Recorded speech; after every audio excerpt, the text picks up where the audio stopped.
You're not a procrastinator. You have a habit of procrastinating. Big difference. Because if it's a habit, I can teach you to use science to break it.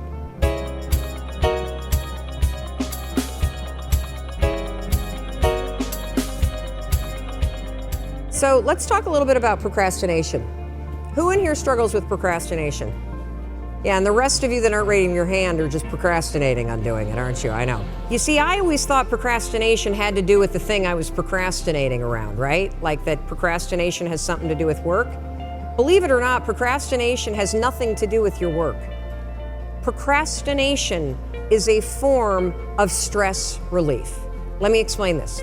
So let's say that you've got some stuff going on in your life, and heck, who doesn't have stuff going on in your life? Maybe you're fighting with your significant other. Maybe mom's or dad's health is failing and it's really, really upsetting you. Maybe you've got some financial stuff. You put too much of your savings into Bitcoin, and now that that's crashed, you're stressed out about it, right? And so you go into work, and when you get into work, you got stuff to do, you kind of walk in and you got this big stress ball that subconsciously is hanging over your head. And so you walk in and you sit down, and you know you got 13 phone calls you need to make. And you also know that you've been chickening out, you've been making easy calls, and there's a bunch of CIOs or other people that are higher level that you haven't been calling. And so as you sit down to do it, and you got the stress on your shoulders, your brain that it starts to go, wait a minute, well, you want me to make a call to somebody that I'm scared to make? Absolutely not. I'm so stressed out about, can we just watch some cat videos for a minute? And next thing you know, an hour's gone by. And then of course, what do? You beat yourself up. So the only way that you can break this habit, and that's an important word for you to hear, you're not a procrastinator. You have a habit of procrastinating. Big difference. Because if it's a habit, I can teach you to use science to break it. You see, all habits have three parts. There's a trigger, and in the case of procrastination, the trigger's always stress.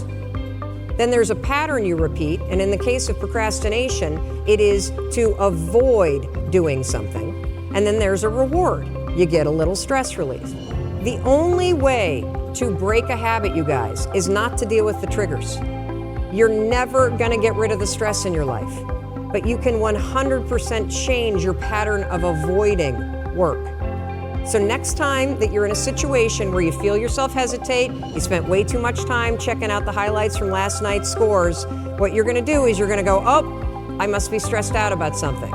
Acknowledge the stress. Then go 5, 4, 3, 2, 1. I want you to count to yourself because I want you to interrupt the habit that's stored here, and I want you to awaken your prefrontal cortex. Then I want you to just work, just for 5 minutes. The reason why I want you to only work for 5 minutes is because your problem isn't working. It's the habit of avoiding. I just need you to start. And here's the other cool thing. We know based on research that if we can get you to start, 80% of you are going to keep going.